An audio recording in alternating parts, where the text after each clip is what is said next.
Recently we have had an issue brought to our attention with corruption at the Indianapolis Animal Care and Control. It appears they are stealing animals from members of the community. A federal lawsuit was filed against them earlier in the year for wrongfully taking dogs from an Indianapolis dog trainer who had been in business for 30 years. If you have had any issues with the Indianapolis Animal Care and Control, please let us know.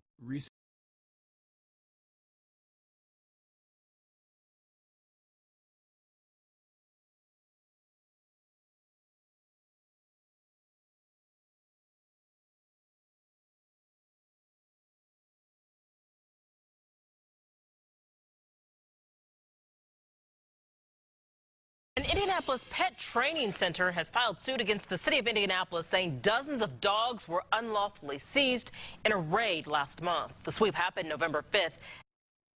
Famous pet training center on Southeastern Avenue. Call 6 Investigates' Kara Kinney has been digging through that lawsuit and joins us now with the details. Kara? That's right, Erica. This 10-page lawsuit filed in federal court alleges Indianapolis Animal Care and Control unlawfully took 35 German Shepherds from their property. Now you're looking at photos of some of those animals posted on the Facebook page for Upton's famous pet training center. Owner Paul Upton says he's been denied access to the animals, which are now in Animal Care and Control's custody. Now the lawsuit says Upton's has never received a citation in more than 30 years of business. That is until the raid last month. Now Upton's denies the dogs were malnourished in any way, but the city has demanded more than $100,000 in fines, plus fees to cover the cost of feeding and sheltering the German Shepherds. Now, the lawsuit asked for the city to return Mr. Upton's dogs. Now, we reached out to Animal Care and Control for comment on the lawsuit, and they told us, we are aware of the lawsuit, but city policy prohibits us from commenting about ongoing litigation.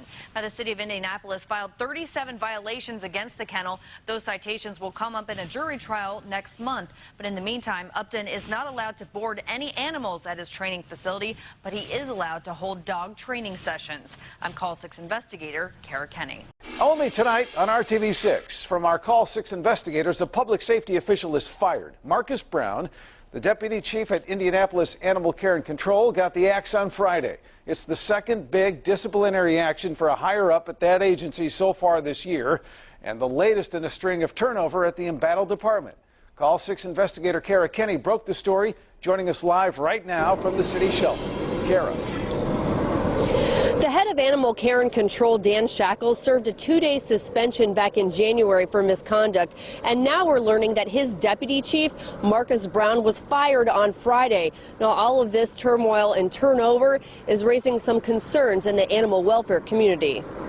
Animal Care and Control Deputy Chief Marcus Brown has appeared in story after story about animal abuse and neglect, like this rabbit raid from last year. Fortunately, the owner knows that she is way over her head, and it's gotten out of control. But now Brown is the story. He was fired Friday after 10 weeks on administrative leave. Brown wouldn't say why he was fired, only that it came as a surprise. The deputy chief had been with the agency 3 years and handled more than 100 animal cases. He told us, quote, "I'm hurt and disappointed. I really liked the job and I thought I was good at the job." Brown's firing comes as a concern to Warren Padditz of Move to Act, an animal advocacy group that routinely works with Animal Care and Control. The need to have a robust city agency is critical because much of the animal welfare outcome is going to be dependent on their activity and their behavior and how they engage in the community. So the better the players that they have in that agency, the more effective it's going to be. Ellen Robinson is with FACE, a low-cost spay and neuter clinic, and she also noted the turnover at the city shelter. Oh, there's no question. And change is hard. I mean, over the past probably 10 or 15 years, all the change has been real difficult to maintain a good, solid track record with the city shelter and get the city moving in the right direction. Animal advocates hope the city agency will keep its momentum and save the lives of more cats and dogs. I think it's more about resources, and I think Animal Care and Control will, absolutely continue to march forward. Administrator Dan Shackle did not return my request for comment. Neither did public safety officials. Now, as for Brown, no word yet on whether he's going to file some sort of appeal because of his firing. We're live at Animal Care and Control on South Harding Street. Kara Kinney, RTV6.